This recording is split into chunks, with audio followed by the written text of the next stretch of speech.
Hello beautiful viewers, কেমন আছেন? আমিও আপনাদের দোয়ায় বেশ ভালো আছি। সবাইকে স্বাগতম জানাচ্ছি আমার মিশরের পিরামিড ভ্রমণের দ্বিতীয় পর্বে। আজকে মিশরে আমার দ্বিতীয় দিন, তাই সকাল সকাল বেরিয়ে পড়লাম পিরামিড দর্শনে। যেহেতু আমার একটি ট্যাক্সি ভাড়া করা ছিল গতকাল রাতেই, আমি এই ট্রিপে সেই ট্যাক্সি ভাড়া করেছিলাম 600 মিশরীয় পাউন্ড দিয়ে। আমাকে হোটেলে থেকে নিয়ে যাবে এবং ভ্রমণ শেষে আমাকে এখানেই দিয়ে যাবে। আর আপনাদেরকে বলে নিচ্ছি, মিশরের পিরামিডটি কায়রো শহরের মরুভূমি বিস্তৃত অঞ্চল গিজায় অবস্থিত। আর এটি সকাল 9টা থেকে বিকাল 4টা পর্যন্ত দর্শনার্থীদের জন্য উন্মুক্ত থাকে। আমার হোটেল থেকে গিজার পিরামিড পর্যন্ত পৌঁছাতে আমার সময় লেগেছে প্রায় 1.5 ঘন্টা।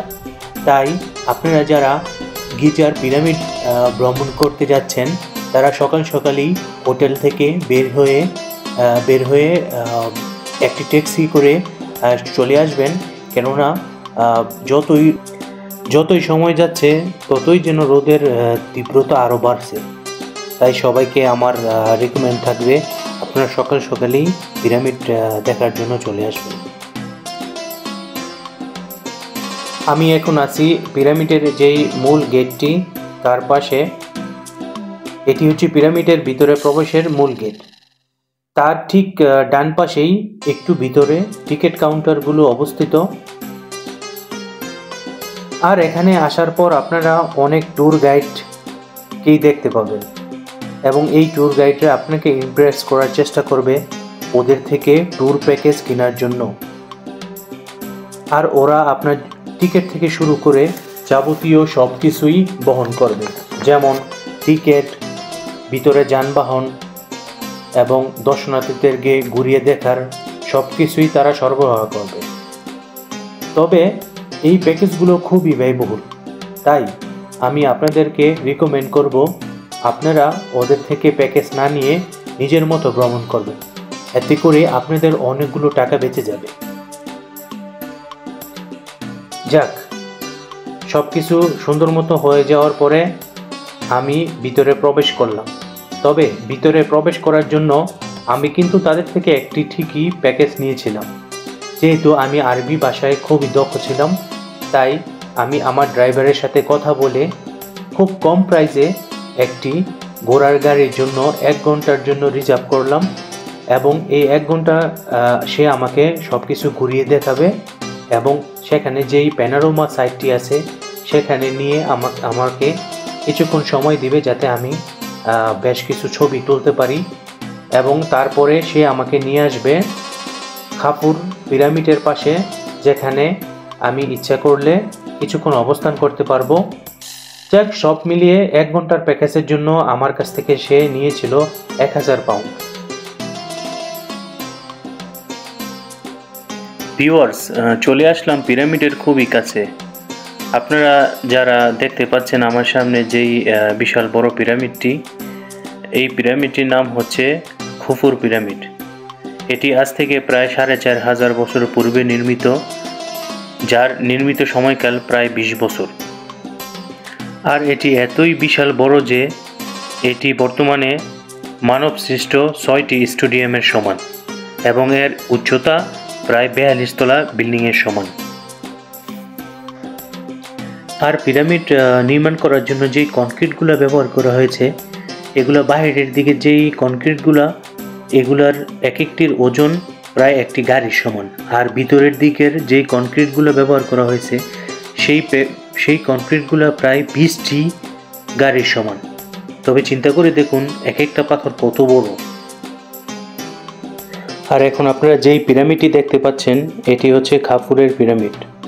এটি হচ্ছে খুফুরের ছেলে খাফুরের নামে নির্মিত পিরামিড। আর এই পিরামিডটি দর্শনার্থীদের জন্য উন্মুক্ত। আপনি ইচ্ছা করলেই এর ভিতরে প্রবেশ করতে পারবেন টিকিট দিয়ে। কিন্তু যেহেতু প্রচুর রোদ আর ভিতরে প্রচুর গরম, তাই আমি ভিতরে প্রবেশ করিনি। কিন্তু বাহির থেকে আমি বাহির থেকে আমি যেই পুরা ভিউটা সেটা নিয়েছিলাম এবং সেখানে আমি কিছুক্ষণ অবস্থান করেছিলাম। এখন আপনারা যেই পিরামিডটি দেখতে পাচ্ছেন সেটি হচ্ছে খাফুরের ছেলে মেনকাওয়ের পিরামিড। 3টি পিরামিডই প্রচুর বড় ছিল, কিন্তু সবচেয়ে ছোট যে পিরামিডটি সেটি হচ্ছে মেনকাওয়ের পিরামিড। মেনকাওয়ের পিরামিডের পাশেই অসংখ্য ছোট বড় আরও অনেকগুলো পিরামিড অবস্থিত ছিল, কিন্তু দর্শনার্থীদের মূল আকর্ষণের কেন্দ্রবিন্দু এই 3টি পিরামিডই, যার একটি হচ্ছে খুফুর, আরেকটি হচ্ছে খাফুর এবং আরেকটি হচ্ছে মেনকাওয়ের পিরামিড।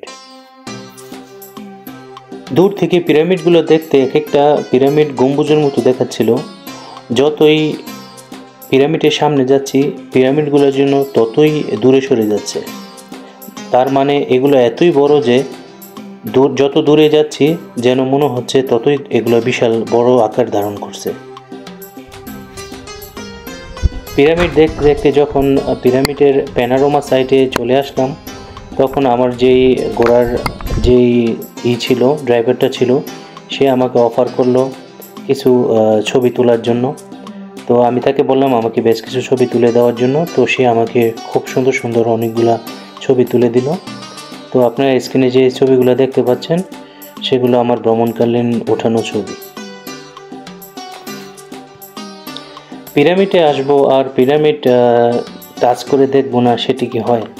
সেই জন্য আমি আমার যে ঘোড়ার ড্রাইভার ছিল তাকে আমি বললাম, তুমি আমাকে খুফুরের যে পিরামিডটা সেখানে নিয়ে যাও, আমি পিরামিডের বাইরে থেকে পিরামিডকে হাত দিয়ে স্পর্শ করতে চাই। তো এই কথা বলার পরে সে আমাকে সেখানে নিয়ে গিয়েছিল এবং আমি বেশ কিছুক্ষণ অবস্থান করি। আর আপনারা দেখতে পাচ্ছেন আমি যখন পিরামিডটি টাচ করলাম, সত্যি আমার মনে হচ্ছিল আমার স্বপ্নটা যেন পূর্ণ হয়েছে।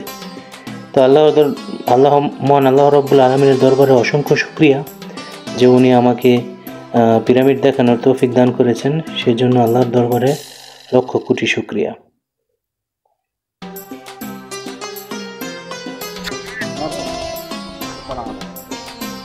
Okay, sir. Okay. Everything আমার okay? ভ্রমণটি প্রায় শেষ করছে। তো আমি এখন নিচের দিকে নেমে যাব। Phoenix, huh? তো আমি ড্রাইভারকে বললাম আমার দেখা হয়ে গেছে, আপনি আমাকে নিচের দিকে নিয়ে যান। নিচে নামার সময় আমার যে ঘোড়ার ড্রাইভারটি ছিল সে আমাকে আরবি ভাষায় গান গিয়ে শুনিয়েছিল। তো শুনুন তার কণ্ঠে গানটি।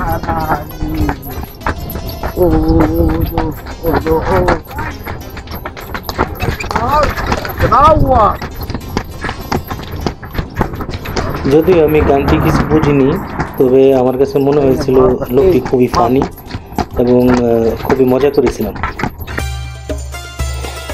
পিরামিড ভ্রমণ শেষে আমি আমার হোটেলে চলে আসি। তো সেখান থেকে আমি আসতে আমার প্রায় 1.5 ঘন্টার মতো সময় লেগেছিল। তারপরে আমি হোটেলে এসে কিছুক্ষণ রেস্ট নিলাম।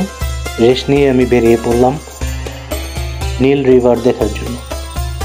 নীল নদের যেই সুন্দর মহিমা, আসলে এটা দেখার মতো এবং মনোমুগ্ধকর। এবং এই নীল নদ জুড়েই তার আশেপাশে বিশাল উঁচু উঁচু, আর এই বিল্ডিংগুলো দেখে মনে হয়েছিল যে এই পিরামিডের যুগ থেকে আজ অবধি মিশর আসলে অনেক উন্নতি করেছে। এবং মিশরের যে কায়রো শহরটি সেটি আসলে দেখার মতো, এবং এখানে অনেক বিশাল উঁচু উঁচু বিল্ডিং রয়েছে, যা দেখে মনে হয় যে না, মিশরটি কিছুটা হলেও উন্নতি করেছে। যেহেতু আমি লাঞ্চ করিনি, তাই ভাবলাম একটি নীল ক্রুজে আমার লাঞ্চটি সেরে নিই। আপনারা যেই রেস্টুরেন্টটি দেখতে পাচ্ছেন, এটি নীল নদের উপরে ভাসমান একটি রেস্টুরেন্ট, যা একটি নীল ক্রুজের ভিতরে অবস্থিত। এই ক্রুজটি দিনের বেলা রেস্টুরেন্ট হিসেবে ব্যবহৃত হলেও রাতের বেলা এটি হয়ে যায় নাইট ক্লাব। তো যাই হোক, আমি আপনাদেরকে সেই রাতের দৃশ্য দেখাবো না, শুধুমাত্র দিনের বেলার যেই রেস্টুরেন্ট সেটি আপনি উপভোগ করুন। এখানে আমি লাঞ্চ করেছিলাম। তো তো আপনাদের দেখানোর চেষ্টা করতেছি যে ভিতরের দৃশ্যটি রেস্টুরেন্টের। চলুন দেখুন।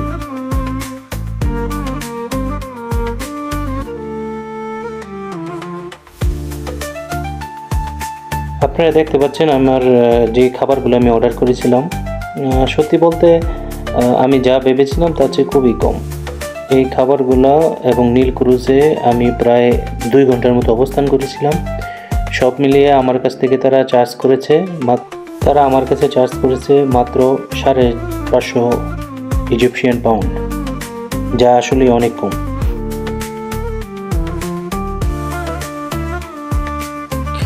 তো ভিউয়ার্স, এই হলো রাতের দৃশ্য কায়রো শহরের। তো দেখতে দেখতে 4 দিন কেটে গেল। আলহামদুলিল্লাহ মোটামুটি ভালোই আনন্দ করেছি। তো আশা করি আপনারা সবাই আমার এই ভ্রমণ জুড়ে আমার সাথে ছিলেন এবং আমার এই ভ্রমণের যে অভিজ্ঞতা আপনাদের সাথে শেয়ার করতে পেরে আমি খুবই আনন্দিত। আশা করি আপনারা সবসময় আমার পাশে থাকবেন। আমার এই চ্যানেলটি সাবস্ক্রাইব করে, লাইক করে সবসময় আমাকে সাপোর্ট করবেন। ভালো থাকবেন সবাই।